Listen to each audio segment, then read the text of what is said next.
This is PromoHomo.TV Primetime, a globally relevant weekly broadcast exploring timely conversations, advocacy, culture, and real-world experiences shaping LGBTQ+ communities worldwide.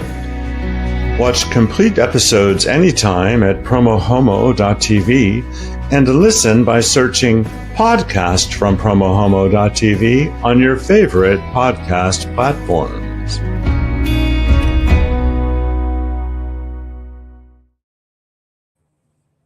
Hello, everybody. Nicholas Snow here, and I'm so excited that this is the world premiere of PromoHomo.TV Primetime. This has been years in the making. So I've been out of the closet and in the media for literally over 40 years. And have been producing media under the PromoHomo.TV banner for 8 or 9 years. But now I'm coming to you live weekly, Thursdays at 6 p.m. Pacific with PromoHomo.TV Primetime, and at 5 p.m. Pacific with Hot in Palm Springs, which is a locally focused show where I live. So I've told you about today's guest, Imani Rupert-Gordon. You saw her in the opening. She's president of the National Center for LGBTQ Rights, which is a national legal organization committed to advancing the civil and human rights of lesbian, gay, bisexual, and transgender people and their families through litigation, legislation, policy, and public education.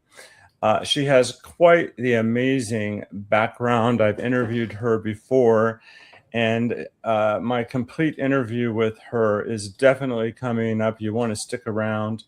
And but first, I have some people to thank. I want to thank you for watching and take a moment to thank my media partners. KGay 103.1 Palm Springs.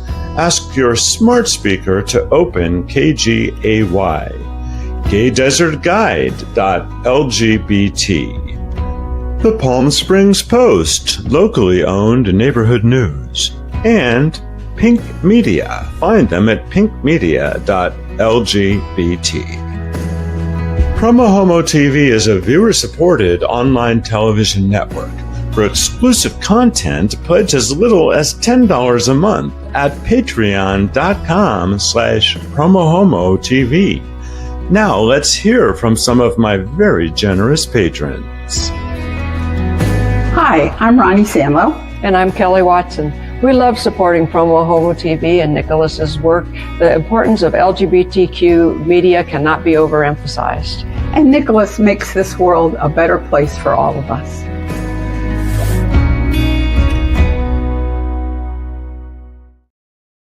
And even though this is a nationally focused show, Imani Rupert-Gordon is going to be honored locally in Palm Springs by the L Fund at their Luck Be a Lady Gala, Saturday, March 14th at 5 p.m. at the Renaissance Hotel here in Palm Springs. And I'll be on the red carpet as usual, recording for a later broadcast. She's getting the Bobretta Franklin Award, which is the highest honor the organization gives, and it's named after the founder of the L Fund, one of the founders, one of about 5 women that helped found that organization by sitting around a table and throwing in 10 or 20 bucks. And now it's an incredible organization. Tickets might be available still, so go to l-fund.org. Now, one more thing before I bring on my very special guest. I get requests from authors a lot to be on my show, and rather than being able to devote entire programs to them, I can put them in the spotlight. I can also put your event in a spotlight, or other issue. So let's premiere the spotlight right now. This is a PromoHomo.TV bookmark. Hi, my name is Emily Sarah Smith, and I am putting a PromoHomo bookmark in Smartass, Memoir of a Mouthy Girl. Now, this is a book I wrote basically as the result of a divorce maybe a small nervous breakdown and some serious therapy where I was trying to figure out how I got in the situation that I found myself in, which was basically divorced after being married to my wife for 22 years. Anyhow, it gives you the story of my young life in Texas and Arizona. My daddy was an Episcopal priest. My mother was just magic.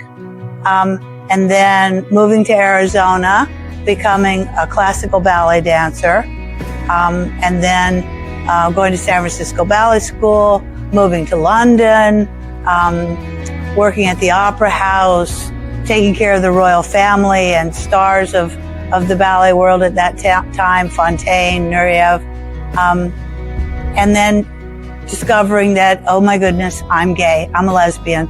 And as far as I knew, ballerinas were not lesbians. So this became a problem. Anyhow, if you want to hear the whole story, and trust me, there's a lot of stories. The reason this book got written is because I've been telling these stories for 20 years. So anyhow, Smartass, Memoir of a Mouthy Girl. I guarantee you'll enjoy it. I guarantee you'll laugh out loud funny. Thank you. PromoHomo.TV is a mission-driven online television network now streaming worldwide, spotlighting the people, stories, and culture shaping our LGBTQ+ community. To submit a spotlight, share a story idea, or shop mission-driven merch, visit PromoHomo.TV/empower. That's PromoHomo.TV/empower. Find full episodes on the homepage of PromoHomo.TV.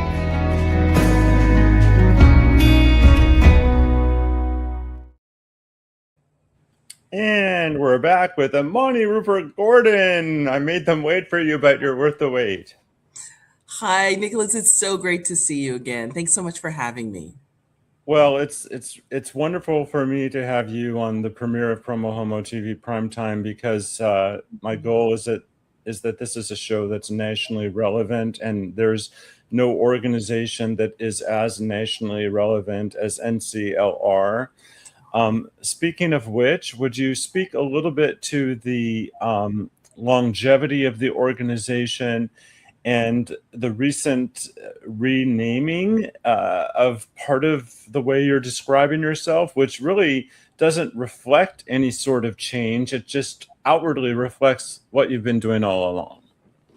Absolutely. Thanks so much. So, in June of 2025, we changed our name and we are now the National Center for LGBTQ Rights. This is, like you said, this doesn't change any of the work that we've done. Our mission statement hasn't changed. Really nothing on our website has changed. We have some new colors on our website, but really it's just the name that's changed.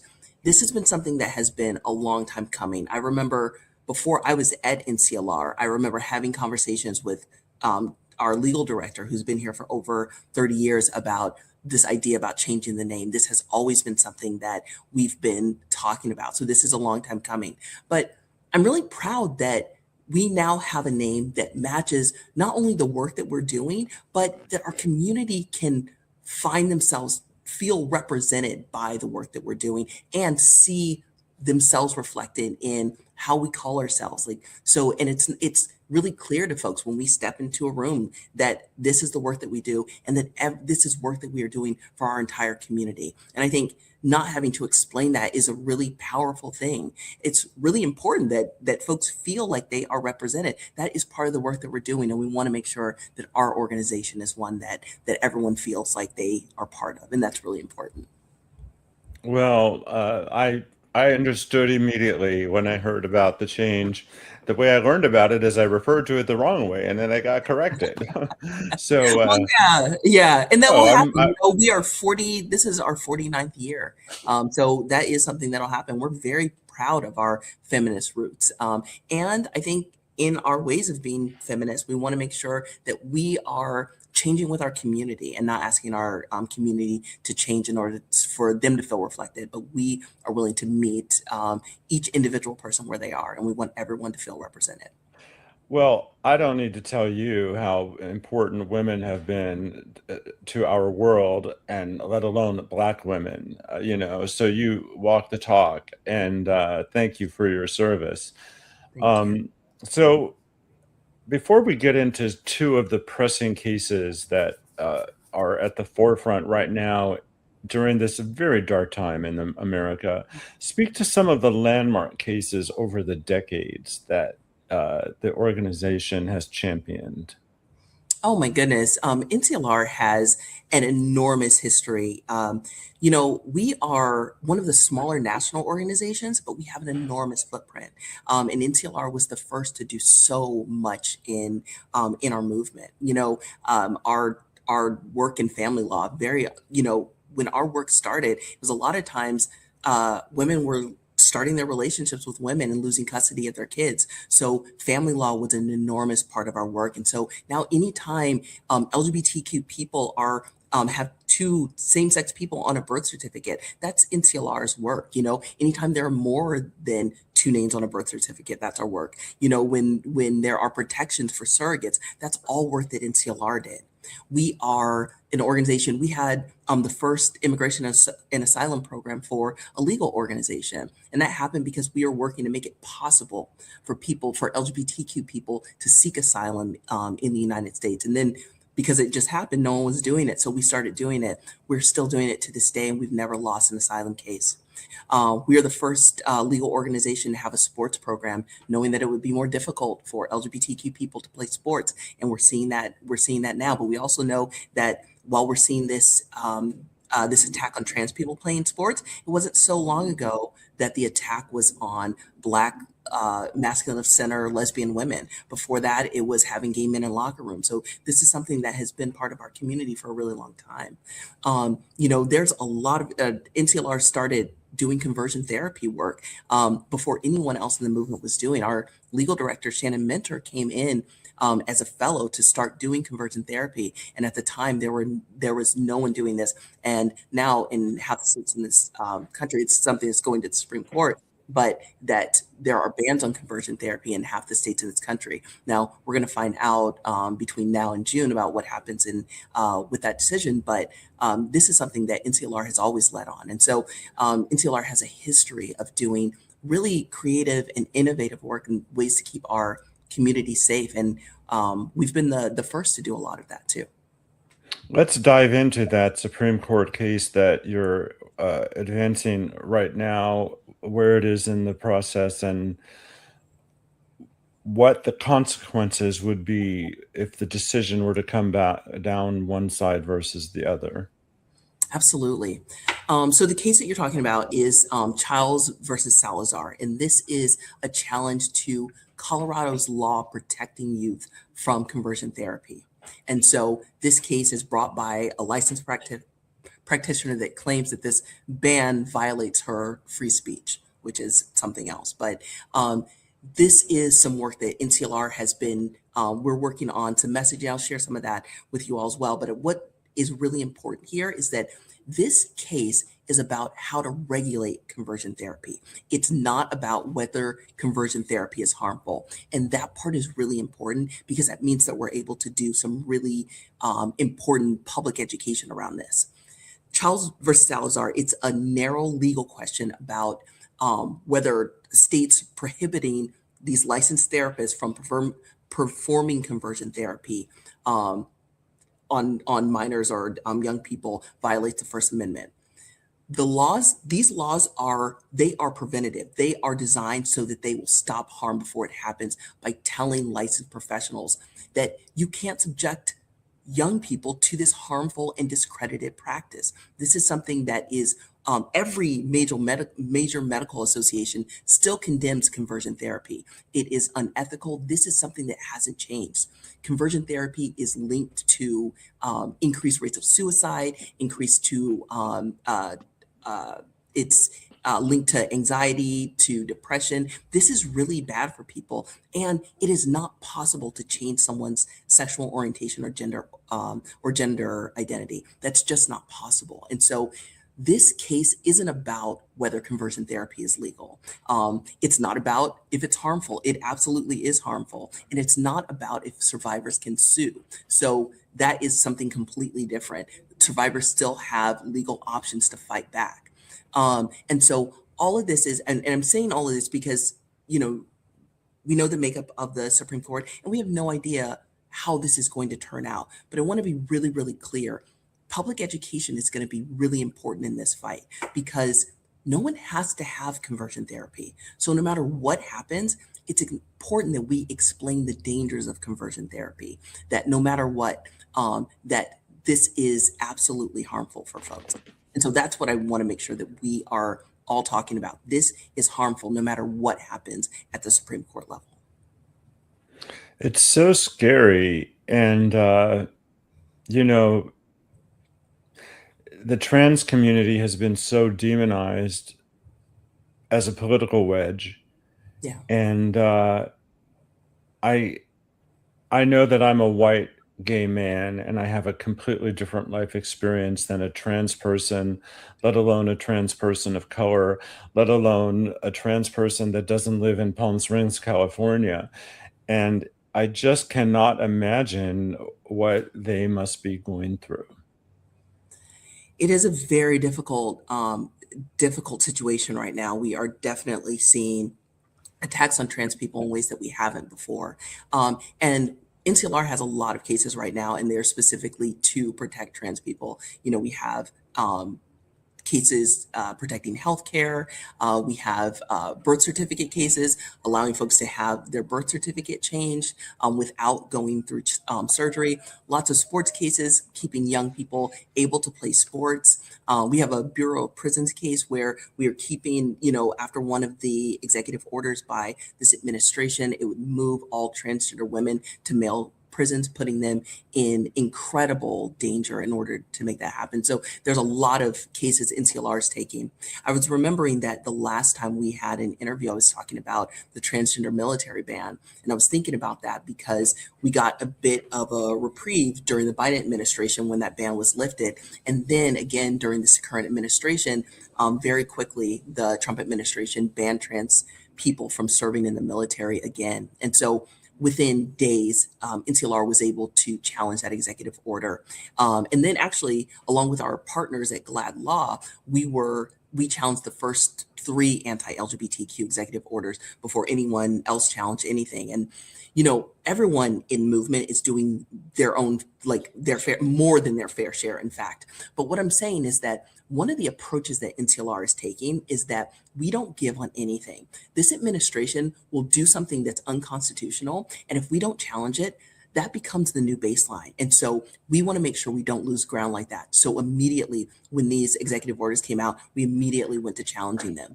But this is true of any bully too. When we make it hard on them, they often move on to something else. So I think it's important that we continue to challenge, that we continue to push, that we make this as hard as possible. And so that's one of the things we want to make sure that we're doing. But with the trans military ban, I also think that it's important to talk about why it's important that it's this. And so one of the questions that I've heard is, why the trans military ban? Why not something else? And there's something I wanted to lift up here. And the first thing is that we're a civil rights organization. Anytime there is an attempt to keep someone out of public life, that raises a red flag for us. And so if you are perfectly qualified to do a job, but you can't do it because of who you are, that is immediately a concern for us. And when we talk about something like the military, this is a job. So we are talking about economic access. Most healthcare is given through an employer. So this is also access to healthcare. We also know that people serve in the military as a way to get out of bad situations. Having access to the military is an enormous help for a lot of people, like my dad, for instance. And this is true for millions of people in this country. And so it's not enough for us to just say, oh, we'll just find something else. But, the second part, and this is the part that I think is more sinister and something I wanted to lift up, and that is there are many folks that support equality and understandably have mixed feelings about a lot of things, the military being one of those. But one of the reasons that this administration is concentrating on the military is because this is a way to discriminate against a lot of trans people, because the military is the largest employer in the United States. But also, this administration is relying on the fact that people might ignore the discrimination that happens, and concentrate on someone's personal views on the military. And that part gets to something really, really dangerous. The trans ban, like this trans military ban, it really doesn't have to rely on anyone's views on the military. But when we don't have access to something based on who we are, that kind of discrimination is going to be incredibly dangerous for us. And that's something that's not a trap that we're going to fall into. We know that this is a concentrated effort to harm as many trans people as possible. And then once you start discriminating against one group of us, it makes it so much easier to discriminate against more of us. And I mention all of this because these things are building blocks.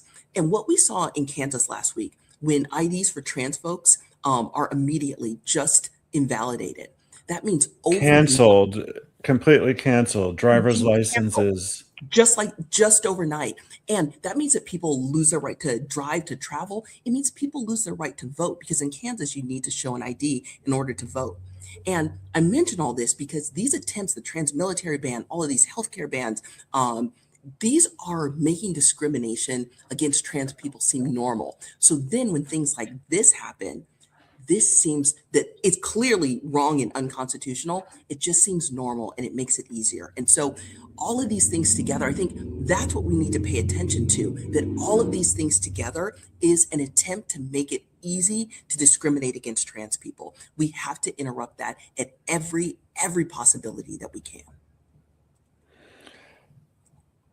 It takes your breath away when you think about everything that we are fighting for, and the fact that battles we thought were won were, a lot of setbacks in Yeah. this current environment that we're in.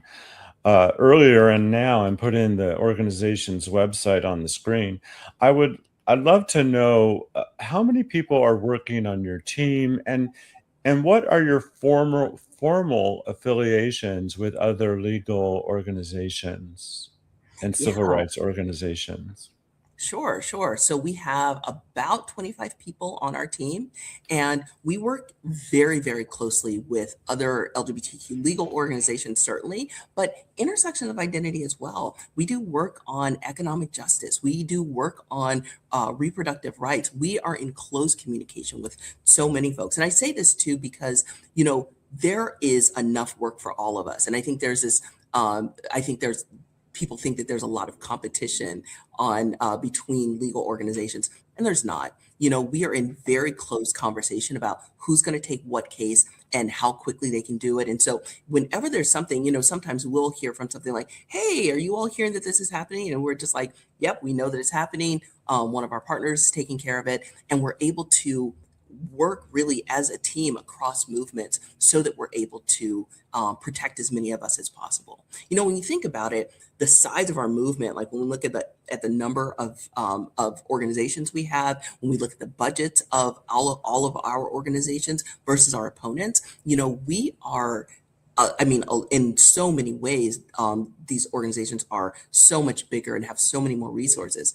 But because we have always been so thoughtful and working together, we're able to do quite a bit with substantially less. I always say, if we had as much money as our opponents had, every person would have rights. We wouldn't have, like the world hunger would be ended. Every kid would be able to read. We'd be able to take care of so much. But it's because when you're on the side of justice, we will prevail, and we know that that's true. Well, and people who are in a position to do so out there, and every little bit counts, can go to nclrights.org for ways of engaging. Is there anything that you want to talk about in terms of your work that we haven't addressed yet? There's so much you can find out about the work that we're doing right now. It's really important. In this moment, we are seeing an attack on trans people, and we're doing a great deal for it to protect trans people. And we're also doing a lot of work to protect people that seek asylum in this country. And those are some things you can find out about our website, find out about our organization on our website. Also, we have the Urvashi VAD community LGBTQ community women's survey, which is the largest LGBTQ women's survey that's ever been done. It's the most inclusive, and it has said so much about what's going on with LGBTQ women, what is of interest, what folks are worried about, where concerns are. And so we are doing a lot of work with this study too to help protect our community in the ways that we know that our community is telling us they need to be protected. So that's something else we're doing. Well, and what a tribute to Urvashi, Irv, as her friends called her. I was honored to know her, and her memory is definitely a blessing, and her spirit lives on in so many fierce ways. Absolutely. Absolutely. On a lighter note, are you looking forward to spending some time in Palm Springs when you're getting this wonderful and well-deserved honor? Oh my goodness, I absolutely am. I grew up not too far from Palm Springs, so it's always fun to be back home.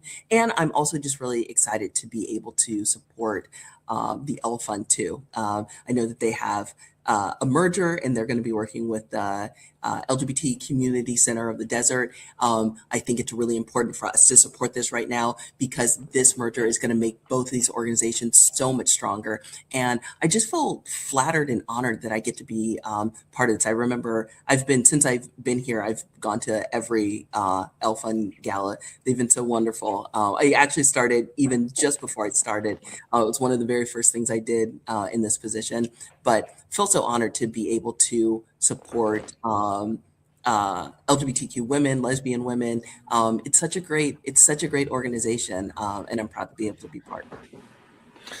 Well, I was one of the first journalists to report about the L Fund and have been doing consistently. And my involvement with lesbians began in the early 80s in college, where I came out and 3 women in a class of mine did also in Arizona in the early 80s. So we were kind of radical. So I have well deserved the title of honorary lesbian. But here's my joke that I use all the time. Do you know why I'm an honorary lesbian? I don't.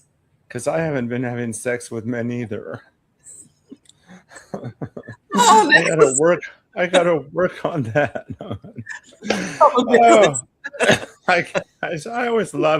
I love telling that joke to people that haven't heard it before. So I feel really so honored because I know that there's a million podcasters in this world, and that you took time as a national leader to be on this one just means a great deal to me. Oh my goodness, Nicholas, always such a pleasure to see you. Thanks for all the great work that you're doing for our community, and in my hometown too. I appreciate you. Well, I'm looking forward to seeing you on the red carpet, and go to nclrights.org for more about NCLR, and of course l-fund.org. And thank you again for being on the show, and I hope you have a lovely evening there in the city by the bay. Thank you so much. You too, Nicholas. It was so great to see you. You too. Bye-bye. Take care. It was so lovely to have Imani on the show. I've met her before in person and here, and I've interviewed Shannon on her team as well. They're really incredible people. This particular episode has been pre-recorded, but it will often be live. And throughout the show, I've let you know that if you want to pitch story ideas, go to PromoHomo.TV/empower. Actually, I have a moment to put that on the screen for you.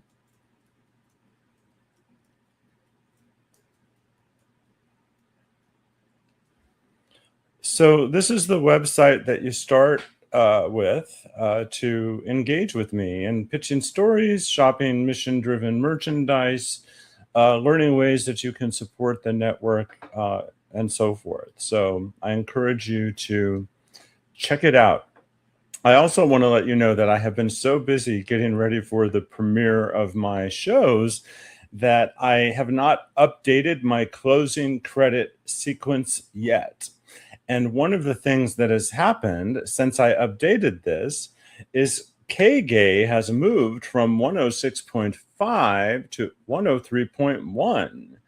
The same owner, Brad Furr, owns both frequencies, and now on 106.5 is Sunny 106.5, and K-Gay is now at 103.1. So with that, I just want to thank you for watching, and I will update the closing credits soon, but here they are as they exist now. Thank you again.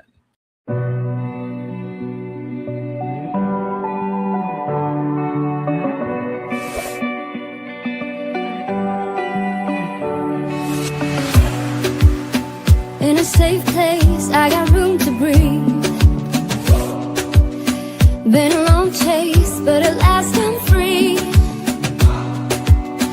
These open woods, I knew I could find peace here. Nothing like the city where I got tired of the running, the catching up. I got hungry for the